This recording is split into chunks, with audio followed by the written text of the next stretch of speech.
요즘 아이들이 뭐 영악하다, 혹은 뭐 좀 어른의 표현으로는 달관했다, 이런 이야기들이 좀 있지 않습니까? 그래서 3살짜리 남자아이하고 여자아이하고 소꿉장난을 하는데 4살짜리가 그것을 보고 그랬다 그래요. 요새 애들 보는 맛에 산다. 그러니까 5살짜리가 그걸 보고 참 좋을 때다. 나도 옛날에 저런 적이 있었는데. 그러니까 6살짜리가 하는 말이, 얘들아, 과거는 생각해서 뭐 하냐, 남은 여생을 잘 살아야지, 뭐 그런 이야기를 했다 그럽니다. 과거에 대해서 생각할 때 이 아이가 6살짜리가 훨씬 지혜롭죠. 그러니까 과거를 생각하면서 자꾸 연연해하고, 특별히 과거가 화려했는데 현재가 초라하면 이 과거하고 현재를 비교하면서 마음이 힘겨워지고 실망스럽고 위축되어지는 그러한 순간들이 많이 있습니다. 혹시 여러분들은 그러한 것은 없으신지요? 나도 한때는 잘 나갔었는데 지금은 이게 뭔가 이래가지고 마음이 실망스러운가? 오늘 이스라엘 백성들에게 하시는 말씀도 이러한 맥락에 연결되어 있습니다. 한때는 이들이 화려했습니다. 특별히 성전을 기준으로 생각해 볼 때 성전이 보통 화려한 게 아니었어요. 왜 그러냐면 국력이 최고조에 달하였을 때 성전을 지었거든요.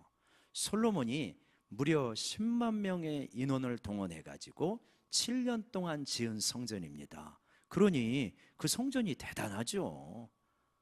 그런데 그 성전이 철저하게 파괴가 되어지고 포로 생활 70년 만에 돌아와 가지고 성전을 다시 지은 거예요. 포로에서 귀환해서 지은 성전이니, 또 얼마 되지 않은 인원으로 지은 성전이니 옛날의 성전의 영화와 비교하면 너무 초라한 거예요. 그래서 에스라서에 보면 성전의 기초가 놓여졌을 때 성전의 옛 모습을 기억하던 어른들이 통곡하는 장면이 나옵니다. 젊은 사람들은 야, 드디어 이제 성전의 기초를 놓았구나 하면서 막 기뻐하는데, 옛날에 그 영화로웠던 그 성전의 모습을 기억하는 사람들은 막 우는 거예요. 어쩌다가 오늘 우리가 이렇게 되었나? 그 화려했던 솔로몬 성전은 철저하게 파괴가 되어지고 이렇게 초라한 기초만 놓게 되었구나. 오늘 우리가 어찌 되었는가 하면서 탄식하는 그러한 장면이 나오거든요. 이제 그리고 나서 18년 정도가 지났어요. 그런데 이스라엘 백성들은 자기의 집을 짓는 데는 빠르고 깨끗하게 집을 잘 지어놓고 사는 데는 빠르지만 성전은 기초만 놓인 채로 방치해버렸어요. 그러니까 황폐해졌죠. 그리고 이제 다시 학개 선지자의 권면을 통해서 다시 성전을 지으려고 합니다. 근데 지으려고 하니까 갑갑한 거예요. 옛날에 그 모습을 보고 지금 현재의 모습을 볼 때 깝깝합니다. 깝깝한 이스라엘 백성들과 지도자 스룹바벨과 대제사장 여호수아에게 하시는 말씀이 오늘 우리가 읽은 거예요. 거기에 4절에 보게 되어지면 뭔 말씀을 반복해서 하십니까? 우리 같이 한번 외쳐볼까요? 스스로 굳세게 할지어다. 네, 스스로 굳세게 해라는 말을 3번이나 반복해요. 그래서 총독 스룹바벨아 스스로 굳세게 할지어다.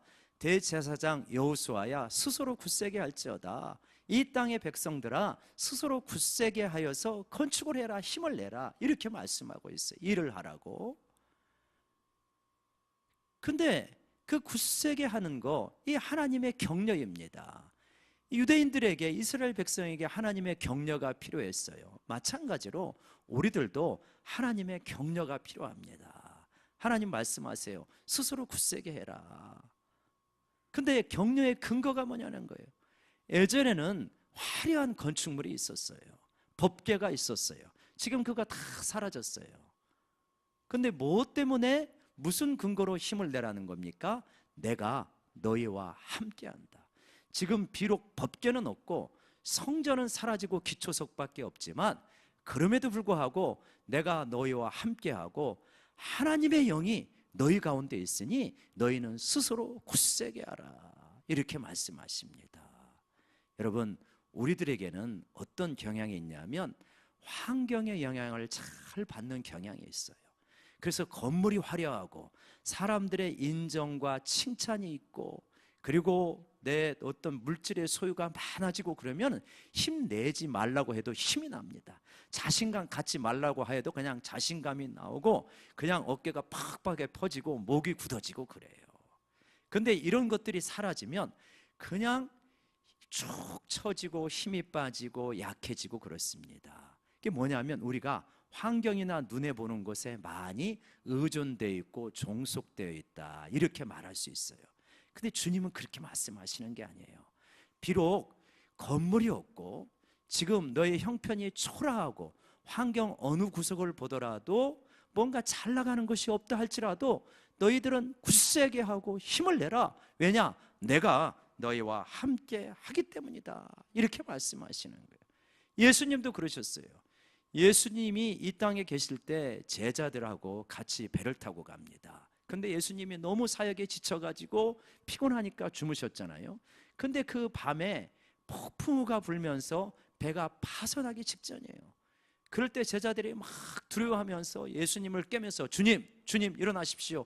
우리가 다 죽게 생겼는데 큰일 났습니다. 주님 일어나십시오. 그러니까 주님이 눈을 딱 떠서 하시는 첫 번째 말씀이 뭡니까? 너희 믿음이 어디에 있느냐? 너희 왜 그렇게 믿음이 없느냐? 아니, 당연한 거잖아요. 지금 우리들은 죽게 생겼는데 배가 파손하는데 지금 믿음이 없다고 탓하시면 어떻게 합니까? 이게 우리의 모습이에요. 근데 주님이 바라보시는 모습은 그게 아니라는 거예요. 배가 부서질 것 같지? 이 배에 누가 있느냐? 내가 너희와 함께 있는데 왜 그렇게 호들갑을 떨고 죽는 것처럼 그렇게 힘겨워하느냐? 너희 믿음이 어디 있느냐는 거예요. 오늘 우리들도 동일해요.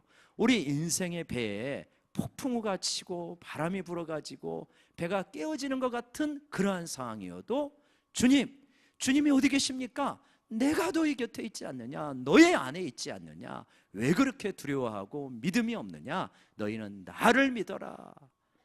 여러분, 내 인생의 배에 자리를 잡고 계시는 주님을 바라보시기를 원합니다.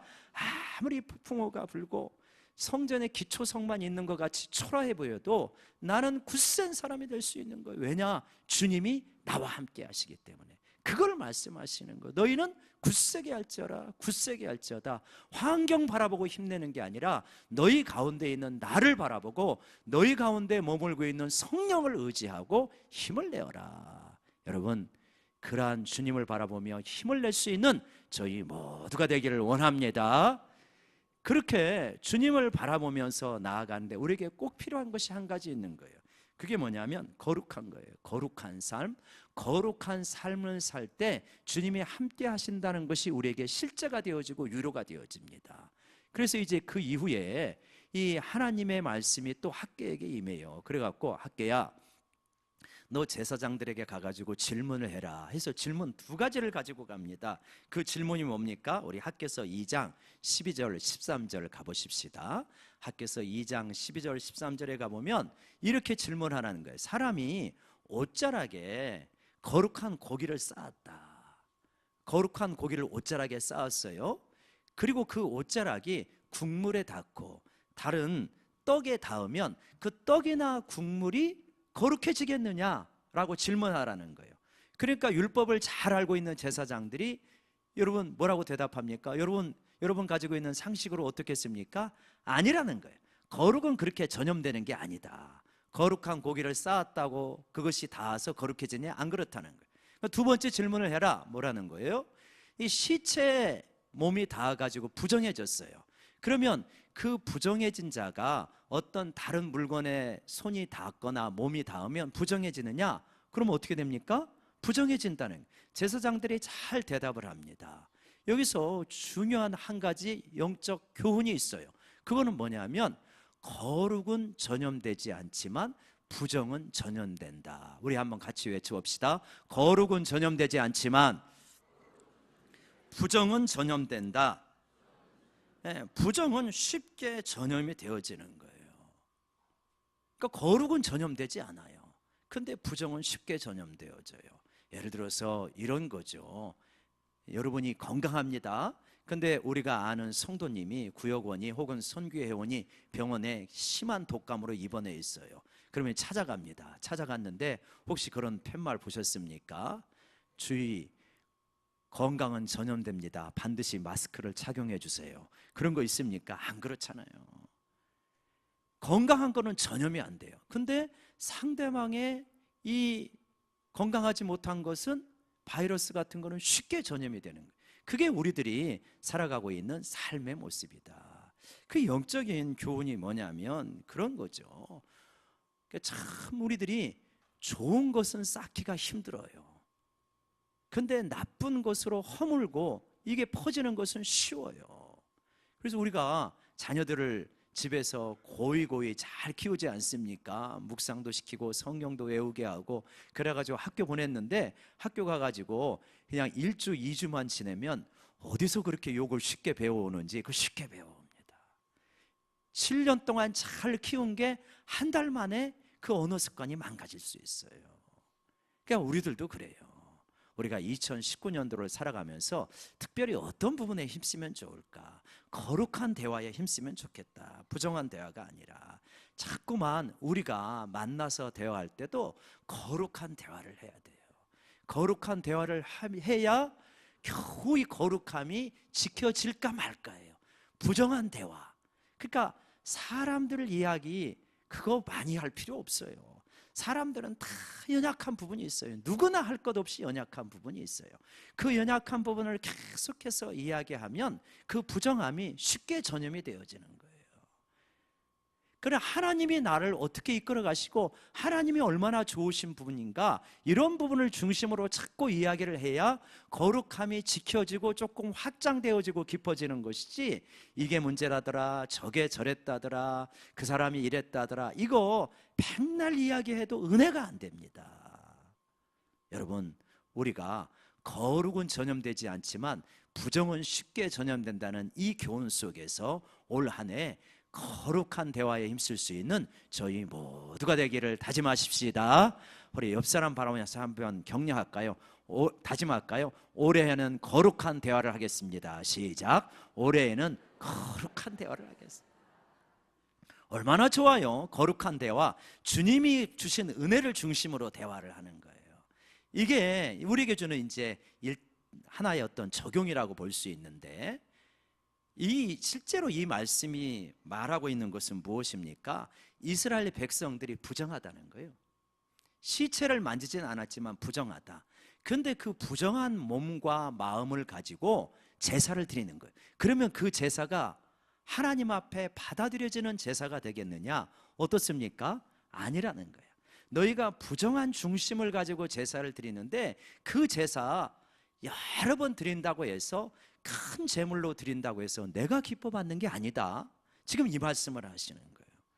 어떤 점에서 부정하냐? 우리 지난주에 살펴본 것처럼 학개서 1장에서 말하고 있어요. 하나님의 성전은 황폐되었는데 너희는 너희의 집을 짓는 데 빠르고 좋은 집으로 꾸미는 데 빠르다. 하나님을 향한 중심이 없는 거예요. 그러면 더 제사를 드려요. 그러니까 그 제사가 온전하지 않다는 거예요. 부정하다는 거예요. 못 받아들인다는 거예요. 이게 불경건입니다. 하나님과의 관계가 먼저 틀어진 거예요. 불경건은 반드시 뭐로 나가냐면 불의로 나가요. 윤리적으로 도덕적으로 옳지 않은 것으로 나가요. 그게 어디냐면 스가랴서에 나와요. 학개하고 동시대에 활약한 사람이 스가랴입니다. 스가랴서 우리 같이 한번 보실까요? 조금만 넘기셔서 스가랴서 7장 1318페이지.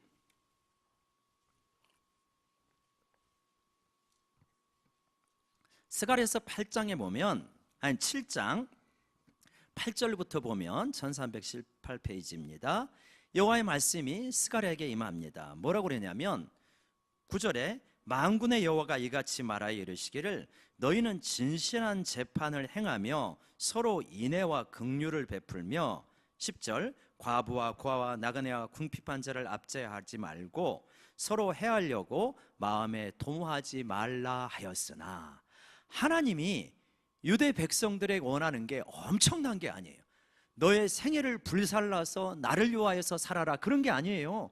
상식적인 거예요. 공정하게 재판 좀 해라는 거예요.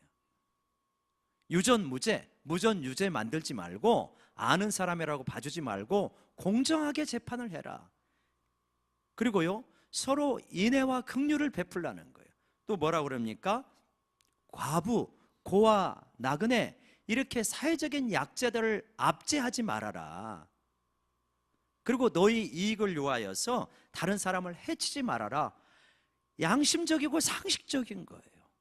이 삶을 살으라고 했는데 아까 불경건이 있다 보니까 불의로 나가가지고 어떻게 되냐면 하나님 마음의 중심이 없어요. 제사는 드려요. 그 위에 보면 금식까지 해요. 울면서 금식까지 하는데 중심에는 하나님이 없고 삶에는 이런 모습이 나타나서 하나님이 아무리 그렇게 말씀해도 어떻게 하냐? 여러분 11절과 12절을 보면 우리 스가랴서 7장 11절 12절 상반절까지 같이 읽어볼까요? 시작. 그들이 듣기를 싫어하여 등을 돌리며 듣지 아니하라고 귀를 막으며 그 마음을 금강석 같게 하여, 예, 거기까지요. 예. 그 마음을 금강석 같이 한대요. 얼마나 안타깝습니까? 마음이 얼마나 딱딱한지 콘크리트보다도 더 단단한 거예요. 하나님이 아무리 말씀해도 안 들어요. 안 들어. 뭐 때문에 그러는 거예요? 자기 이기심 때문에 그러는 거예요. 자기 욕심 때문에 그러는 거예요. 자기 만족 때문에 그러는 거예요. 자기 유익 때문에 그러는 거예요. 하나님은 너희가 같이 좀 잘 살아가라 하는데 아니라는 거예요. 내 만족과 내 쾌락과 내 유익을 위해서는 가난하고 고아, 가부, 사회적 약자 약탈하는데도, 그래서 저들이 탄식하고 죽어가는데도 나는 개의치 않겠다 이러는 거예요. 이게 아주 하나님이 싫어하시는, 미워하시는 악의 모습이에요. 이 악한 모습에다가 열심까지 있고 성실하기까지 한 거예요. 악의 성실성이에요. 이 불경건과 악을 가지고 있으니, 불의를 가지고 있으니 너희들이 아무리 제사를 드려도 나는 그 제사가 부정하기 때문에 받을 수 없다는 거예요. 하나님이시라면 당연하지 않겠습니까? 우리 양심도 그걸 아는데 어떻게 의로우신 하나님께서 그 제사를 받으시겠어요? 우리는 이렇게까지 살지는 않죠. 그렇지만 이런 모습도 우리에겐 있어요. 어떤 모습이냐? 나의 유익과 나의 만족과 나의 쾌락을 위해서는 약자가 힘겨워하고 아파하고 고통받는 거 별로 개의치 않는 거예요. 이게 죄예요. 하나님이 싫어하시는 거예요.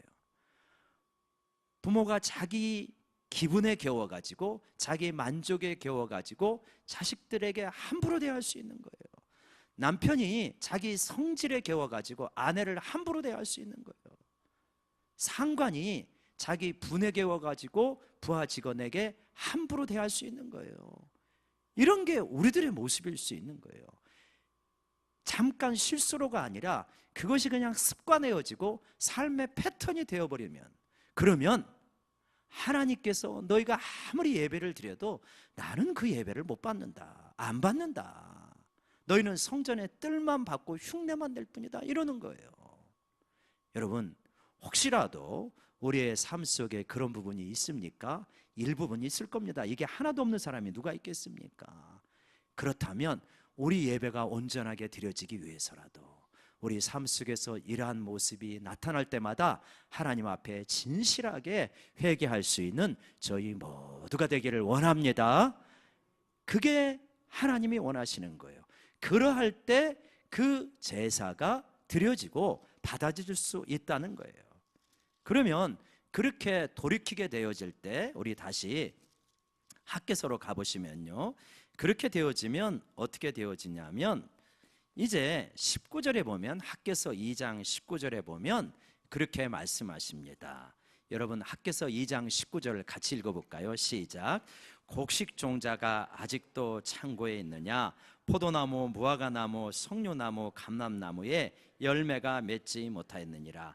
그러나 오늘부터는 내가 너희에게 복을 주리라. 그러나 오늘부터, 그 불경건과 불의로부터 돌이키는 오늘부터, 그래서 성전을 건축하고 삶을 새롭게 하는 오늘부터는 내가 너희에게 복을 주리라. 놀랍습니다. 하나님 놀라워요. 오늘부터 새롭게 하시는 하나님이에요. 여러분, 과거를 왜곡하는 마귀의 방식이 여기 두 가지가 나타나요. 하나는 뭐냐면 1장에서 본 것처럼, 우리가 조금 전에 본 것처럼 과거의 영광과 현재의 초라함을 비교해서 낙심시키는 거예요. 이게 마귀가 쓰는 방식이에요. 과거를 재료로 해서. 또 하나의 방식은 뭐냐면 과거에 붙들려 가지고 늘 흔들리는 거예요. 할만하면 과거의 잘못이 떠올라 가지고 아유, 내가 그렇게 살았는데 뭔 복을 받겠나. 아유, 나는 이렇게 불행한 것이 마땅해. 마귀가 과거를 재료로 해서 끊임없이 우리에게 화살을 쏘는 거예요. 그래가지고 과거에 붙들려 가지고 한 걸음도 앞으로 못 나가는 거예요. 이게 다 하나님이 기뻐하시는 것이 아니고 마귀의 술수에 놀아나는 것이다. 어떤 분이 영어를 잘 못하는데 자기 아들이 미국에 갔어요. 미국에 살고 있는데 이제 아들네를 간 거예요. 근데 아버지가 영어를 못하니까 아들이 당부하는 거, 아버지 운전을 하실 수 있고 국제 면허가 있지만 영어를 못하시니까 나가시지 마세요. 근데 답답한 거예요. 그래갖고 이 차를 몰고 나갔어요. 차를 몰고 나갔는데 이 교통 체계도 다르고 그러니까 속도 위반으로 걸렸네요. 근데 이제 미국 경찰이 다가오니까 아, 이거 말을 해야 되는데 이거 뭐라고 말을 해야 될지 생각이 안 나는 거예요. 그래서 다급한 김에 이렇게 말했대요. Today is sorry, tomorrow is no sorry. 이렇게 말했대요. 오늘 미안한데 내일부터는 안 그러겠다는 거예요. 그게 today is sorry, tomorrow is no sorry. 그러니까 교통 경찰관이 보면서 웃으면서 돌려보내줬다. 뭐 그런 이야기가 있더라고요. 하나님은요, 마귀는 그렇게 과거를 붙들고 우리를 막 흔들어대지만 하나님은 얼마나 놀라우신 분이냐면 과거에 그렇게 많은 흠과 결함과 약점이 있다 할지라도 중심을 하나님께 돌이키는 그 순간, 오늘부터는 내가 복을 주리라, 오늘부터는 내가 복을 주리라. 여러분 이거를 붙드시고 믿고 오늘부터 복을 받는 인생이 되시기를 바랍니다. 과거에 너무 붙들려 사지 마세요. 과거의 상처, 아픔, 쓰라림 이런 거 맨날 묵상해도 별거 도움 안 됩니다. 하나님이 지금 어떻게 말씀하시는가가 중요해요. 내가 오늘부터는 너에게 복을 주리라. 네가 성전 건축하려고 하잖아. 중심을 다시 하나님 앞에 드리려고 하잖아. 그러면서 네가 보여줬던, 너희들이 보여줬던 삶의 불의한 모습을 이제는 청산하려고 하지 않느냐? 그러면 내가 오늘부터 너와 함께한다. 복을 주겠다는 거예요. 근데 그 복이 뭐냐는 거예요. 그 복이 야, 이제 지금까지 구멍이 뚫려졌고 깐부기 재앙도 있었고 한재도 있었고 종자도 없었고 그러니까 이런 거 아주 그냥 풍성하게 주시겠구나. 예, 그런 거 주실 수 있죠. 근데 진짜 복을 주신다는 거. 그 진짜 복이 뭐냐면 그 뒤에 나오는 거예요. 마지막 부분에 스가랴에게 그 스룹바벨에게 이야기하는 거예요. 23절에 보면 만군의 여호와가 말하노라, 스알델의 아들 내 종 스룹바벨아, 여호와가 말하노라. 그러면서 그날에 너를 세우고 너를 무엇으로 삼으리니? 인장으로 삼으리니. 다시 한번 우리 외쳐봅시다. 인장으로 삼으리니. 인장으로 삼는다는 거예요. 인장. 이 스룹바벨이 누구냐면 이 족보가 스룹바벨의 아버지가 부다야예요. 부다야의 아버지가 여호야긴이에요. 여호야긴의 아버지가 요시야예요. 그러니까 여호야긴이 스룹바벨의 할아버지예요. 근데 할아버지한테 뭐라고 그러냐면 에레미야서 22장 24절에서 네가 인장 반지를 끼고 있다 할지라도 내가 그것을 빼내어 가지고 내 종 느부갓네살에게 주겠다 그러는 거예요. 그게 무슨 말이냐면 너의 왕권이 네가 다윗의 후손이라고 지금 그러고 있냐? 네가 아무리 다윗의 후손일지라도 네 왕권을 빼앗아 가지고 내 종인 느부갓네살에게 주겠다. 망하게 하겠다는, 왕권 없애버리겠다는 거예요. 그 말을 기억하고 있는 손주 스룹바벨인 거예요. 그때 그 손주가 총독이 돼가지고 바사로부터 파견이 돼서 와 있는 처지예요. 기가 막힌 거죠. 총독의 일을 하고 있지만 자기네 가문을 생각하고 자기 가문을 일으켰던 다윗을 생각하면 기가 막힌 거예요. 어떻게 하다 오늘 우리의 왕권이 이렇게 다 뺏겨졌는가? 근데 포로에서 돌아온 스룹바벨에게 스룹바벨아, 너 굳세게 하고 중심을 하나님께 돌리고 백성을 이렇게 이끌어가면 내가 오늘부터 복을 주는데 어떤 복이냐? 내가 너희와 함께할 뿐만 아니라 빼앗겼던 왕권을 다시 너에게 돌려주겠다. 지금 이 말씀을 하시는 거예요. 여러분, 예수 그리스도에게 돌아오면 왕권이 회복된다는 걸 믿으시기 바랍니다. 그래서 우리는 왕 같은 제사장이요, 거룩한 그의 백성이라고 그러는 거예요. 근데 이 스룹바벨이 뭐냐면, 이 스가랴서에 의하면 스룹바벨은 누구의 모형이고 그림자냐면 예수님의 그림이고 모형자예요. 그림자이고 모형이에요. 이게 예수님을 가리키는 거예요. 그러니까 진짜 복은 뭐냐면, 스룹바벨에게 왕권이 회복되는 것처럼 그것이 상징하는 건 뭐냐면, 예수님이 우리 삶 속에 오셔서 우리를 만나주시고 우리에게 진정한 왕이 되셔서 왕의 반열로 우리를 이끌어 가시는 거, 이게 진짜 복이 된다는 거예요. 이게 내가 너에게 이러한 복을 주겠다. 여러분, 이 엄청난 복을 누릴 수 있는 우리 모두가 되기를 원합니다. 예수 그리스도를 만나고 그분의 생명으로 새로워지는 거예요. 완전히 달라지는 거예요. 비록 현실은 어떠하냐? 너무 초라한 거예요. 성전을 지어도 이 스룹바벨 성전은 솔로몬 성전에 비교할 수 없어요. 나중에 생기는 헤롯 성전하고 비교할 수 없어요. 그러나 초라함이 문제가 아니라는 거예요. 진짜 왕이 되시는 예수님이 우리 가운데 오신다는 거예요. 그래서 너의 삶이 완전히 달라진다라고 말씀하시는 겁니다. 환경을 초월한 은총이 너에게 있을지어다, 이렇게 말씀하시는 거예요.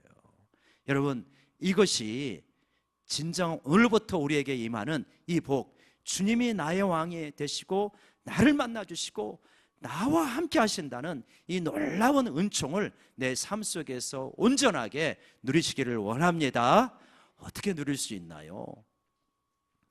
마지막으로 짧은 나눔을 하고 그렇게 마치도록 하겠습니다.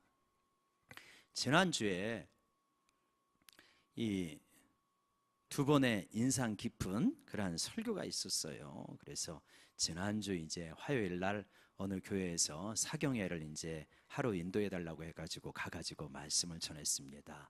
나름대로 기도하면서 열심히 말씀을 준비했어요.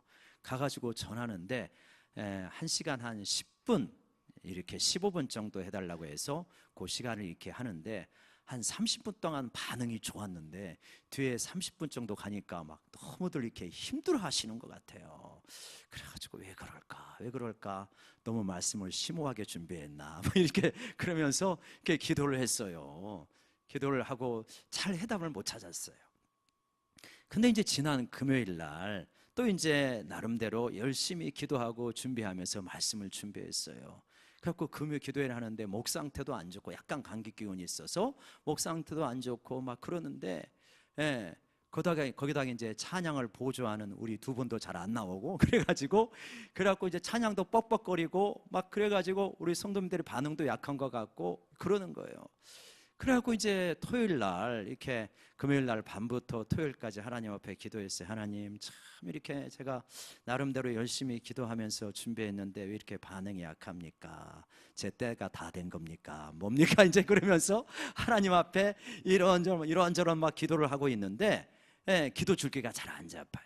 잘 안 잡혀가지고 말씀 보고 찬양하고 기도하고 또 안 잡혀서 말씀 보고 찬양하고 계속 이제 기도하는데, 여러분 기도 줄기가 잘 안 잡히면요, 찬양을 많이 하시면 찬송과 가사가 그냥 내 기도가 되는 거잖아요. 그래서 찬송하면서 기도하는데 갑자기 딱 이렇게 주님이 딱 깨닫게 해주시는 거예요. 그 깨닫게 해주시는 것이 뭐냐? 첫 술에 배부르랴 이거예요. 첫 술에 배부르랴. 뭡니까? 그렇게 했더니 이제 탁구를 예로 드시는 거예요. 깨달음을 주시는 거예요. 탁구가 여러분 그게 쉬워 보여도 탁구가 7부, 6부, 5부 이렇게 가잖아요. 이게 6부에서 3부로 가려면 부수는 3부밖에 안 되지만 3, 4년은 좋게 레슨 받으면서 계속 쳐야 이렇게 부수가 올라가는 거예요. 부수가 그렇게 쉽지 않아요. 눈에 보이는 탁구, 그거 뭐 얼마나 그거 쉽습니까? 눈에 보이고 몸만 좀 빨리 움직이면 되잖아요. 근데도 좋은 선생님한테 배우는데도 그렇게 씨름을 해야 한 부수가 올라가요. 눈에 안 보이는 영적인 세계가 성장하는데 하루 이틀 씨름한다고 금방 달라지겠습니까? 안 달라진다는 거야. 안 달라진다는 거야. 그런데 너 요즘 조금 열심히 한다고 금방 달라질 것 같냐? 그거를 말씀해 주시는데, 아이고 하나님 제가 성급했습니다. 우물가에 가서 숭늉을 찾았네요. 그러면서 하나님 앞에 기도하는데 마음속에 성령이 주시는 위로와 자유가 확 퍼져나가는 거예요. 그러면서 나의 성취와 상관없이 내가 하나님 앞에서 죄를 짓지 아니하고 온전한 중심을 가지고 살아가는 것 자체가 이미 하나님 앞에 받아들여지고 있는 거예요. 하나님이 귀하게 여기고 있는 거예요. 내가 죄를 안 짓고 하나님 앞에서 신실하게 씨름하고 있다면 여러분 자부심을 가지기 바랍니다. 하나님이 함께 하셔요. 하나님이 동행해 주셔요. 근데 그 과정에 뭐가 필요하냐면 첫술에 배부르지 않으니까 slowly and steady, 천천히 그리고 꾸준하게 가시면 되는 거예요. 주님과 동행하시면 여러분 이러한 삶의 열매가 주어진다는 걸 믿으시기 바랍니다. 주님이 그 깨달음을 주시는 거예요. 기도하는데. 그래가지고 또 이번에는 이제 찬양을 하면서 또 감격에 겨워가지고 하나님 앞에 찬양하면서 나아갈 수 있습니다. 여러분 이거는 작은 거예요. 여러분 문제는 훨씬 심각할 수 있죠. 훨씬 클 수도 있죠. 근데요 원리는 똑같아요. 원리는 다르지 않습니다. 주님이 복이셔요. 복의 근원이셔요. 어렵고 힘들 때 환경과 사람 바라보면 마음이 힘들어지는 거예요. 낙심이 되어지는 거예요. 근데 주님 앞에 나아가셔서 주님을 바라보고 찬송하고 기도하시고 그러면서 회개할 것 회개하시고 떠오르는 죄가 없으면 우리 주님이 주시는 위로가 있습니다. 힘이 있습니다. 굳세어질 수 있습니다. 능히 승리할 수 있다는 것을 믿으시기 바랍니다. 주님은요 얼마나 좋으신 분인지 몰라요. 오늘부터 복을 주리라. 내가 너와 함께하고 있다. 그러니 굳세게 할지어다. 굳세게 할지어다. 여러분 함께 하시는 주님을 의지하면서 굳세게 승리하시고 복의 근원 되시는 우리 주님을 마음껏 맛보시고 누리시면서 승리하는 여러분 되시기를 주의 이름으로 축원합니다. 축원합니다. 기도하겠습니다.